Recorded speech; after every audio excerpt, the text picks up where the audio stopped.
This is the first story that we are taking. This is from the class 12th NCRT book called Flamingo, and the name of the first story is The Last Lesson. The author is Alphonse Daudet, who is a French novelist and a short story writer. The last lesson is set in the days of the Franco-Prussian War, 1870 to 1871, in which France was defeated by Prussia, led by Bismarck. Prussia, then considered of what now are the nations of Germany, Poland, and parts of Austria. In this story, the French districts of Alsace and Lorraine have passed into Prussian hands. Read the story to find out what effect this had on life at school. Hope I'm not covering the text. Yeah, I started. I started for school very late that morning and was in great dread of scolding, especially because Mr. Hamel had said that he would question us on participles, and I did not know the first word about them. For a moment, I thought that running away and spending the day out of doors, and spending the day out of doors. It was so warm, so bright. The birds were chirping at the edge of the woods, and an open field back of the sawmill, the Prussian soldiers were drilling. It was all much more tempting than the rule for participles, but I had the strength to resist and hurried off to school. When I passed the town hall, there was a crowd in front of the bulletin board. For the last 2 years, all our bad news and had come from there. The lost battles, the draft, the orders of the commanding officer, um, and I thought to myself, without stopping, what can be the matter now? Uh, then, as I hurried by as fast as I could go. The blacksmith watched her who was there with his apprentice reading the bulletin. Called after me. Don't go so fast, bub. You'll get to your school in plenty of time. I thought he was making fun of me, and reached M. Hamil's little garden all out of breath. Usually, when school began, there was a great hustle. There was a great bustle which could be heard out in the street, the opening and closing of desks, lessons repeated in unison, very loud, with our hands over our ears to understand better, and the teacher's great ruler rapping on the table. But now it was all so still. I had counted on the commotion to get my desk without being seen. But of course, that day everything had to be as quiet as Sunday morning. Though the window, though through the window, I saw my classmates already in their places, and Mr. H. Hamil walking up and down with his terrible iron ruler under his arm. I had to open the door and go in before everybody. You can imagine how I blushed and how frightened I was. But nothing happened. Mr. Hamel saw me and said very kindly, "Go to your place quickly, little Franz. We were beginning without you." I jumped over the bench and sat down at my desk. Not till then, when I had got a little over my fright, did I see that our teacher had on his beautiful green coat, his his frilled shirt, and little black silk cap, all embroidered, that he never wore except on inspection and prize days. Besides, the whole school seemed to be so strange and solemn. But the thing that surprised me most was to see on the back benches that were always empty the village people sitting quietly like ourselves. Old Hoster, with his three-cornered eye hat, the former mayor, the former postmaster, and several other besides. Everybody looked sad, and Hauser brought an old primer, thumbed at the edges, and he held it up on his knees with with his great spectacles lying across the pages. While I was wondering about it all, Mr. Hamil mounted his chair, and in the same grave and gentle tone in which he had used to me, said, "My children, this is the last lesson I shall give you. The order has come from Berlin to teach only German in the schools of Alsace and Lorraine. The new master comes tomorrow. This is your last French lesson. I want you to be very attentive."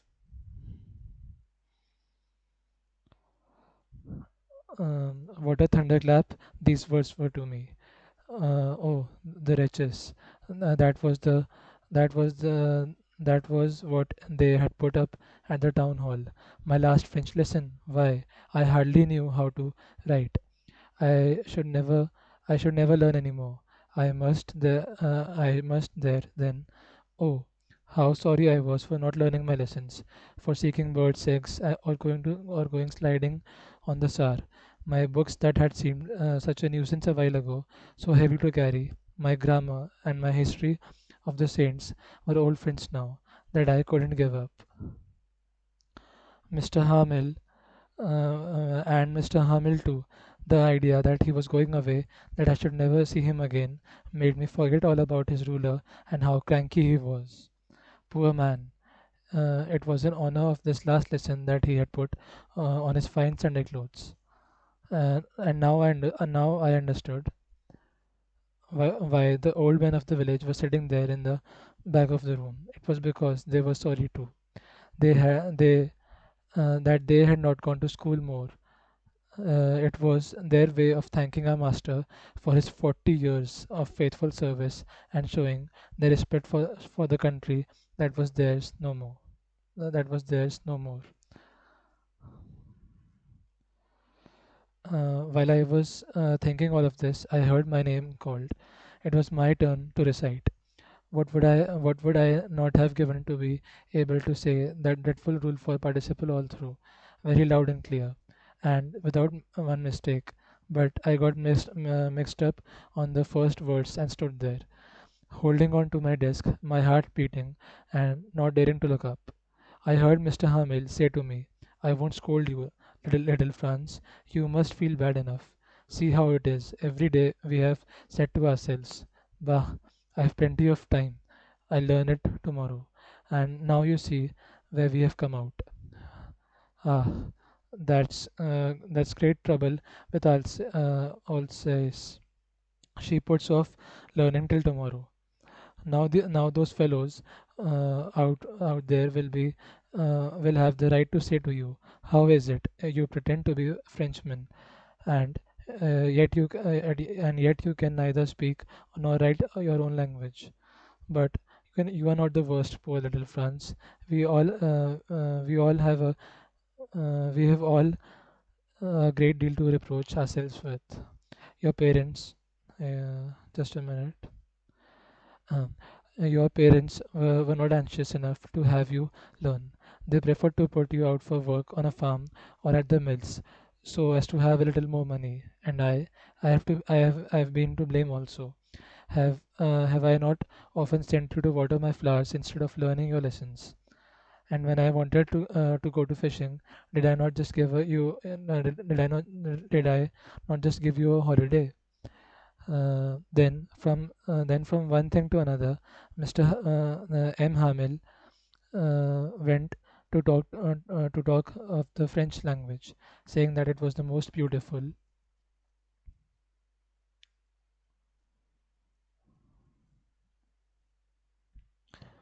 that it was the most beautiful language in the world, the clearest, the most logical, that we must guard it among us and never forget it.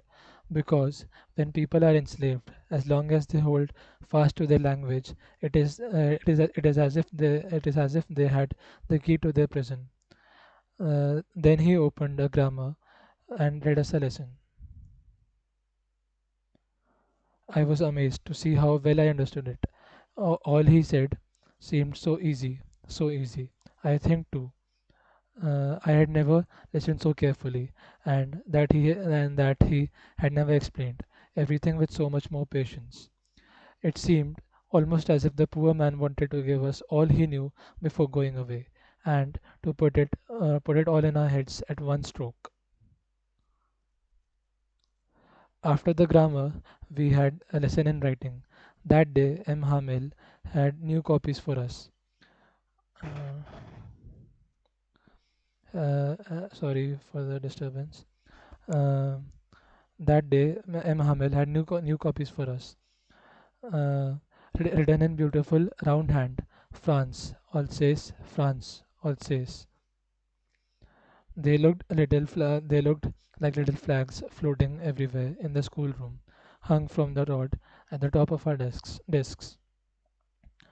You ought to have seen how everyone set to work and how quiet it was. The only sound was the scratching of the pens over the paper.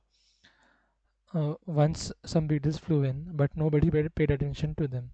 Not even the littlest ones, who worked right on tracing their fish hooks as if that was French too.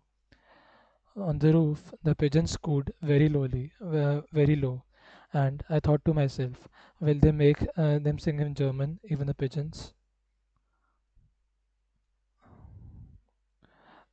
Whenever looked up from my writing, I saw M. Hamil sitting motionless in his chair, gazing first at one thing, then at another, as if he wanted to fix in his mind just how everything looked in that little schoolroom. Fancy. For 40 years he had been there in the same place, with his garden outside the window and his class in front of him. Just like that. Just give me a minute. Sorry for the disturbance. I'm back. Uh,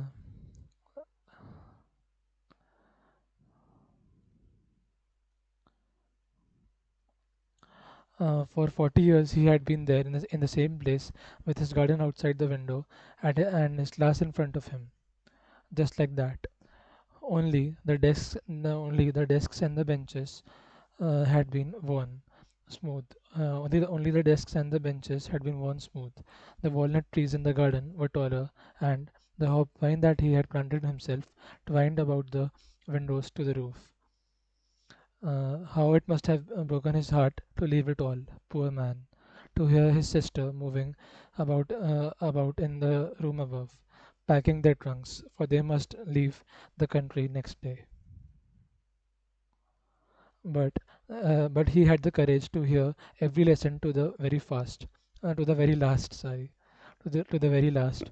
After the writing, we had a lesson in history, and then the babies chanted their ba be boo ba be boo jo bhi down there at the back of the room. Old Hauser had put on his spectacles and, holding his primer in both hands, spelled the letters with them. You could see that he too was crying. His voice trembled with emotion, and his voice trembled with emotion, and it was so funny to hear him that we all wanted to laugh and cry. Ah, how well I remember it, that last lesson. All at once the church clock struck 12. Then Angelus. Then the Angelus.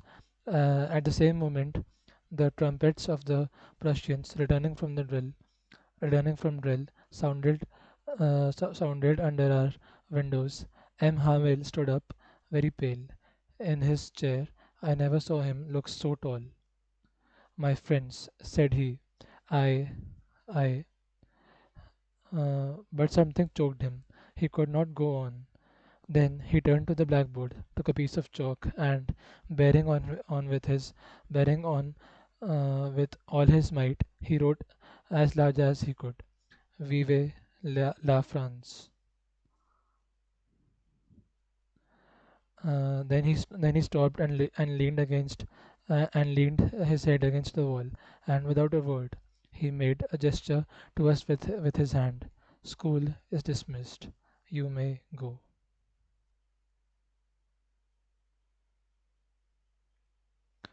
So this was the uh, first lesson of this book, which also turned out to be the last lesson. And this is the first video in this playlist. I hope you like it. This would give me some. This gave me a good, practice time, because I haven't read much of the literature since I completed my schooling. Now I'm in college, and I'm a science student, so I don't read this literature stuff anymore. So yeah, I kind of missed it. By the way, I have never read this chapter before. My book was different. I'm from CBSE board, but my book was different. Yeah. Thanks for coming. Hope to see you next time. Bye.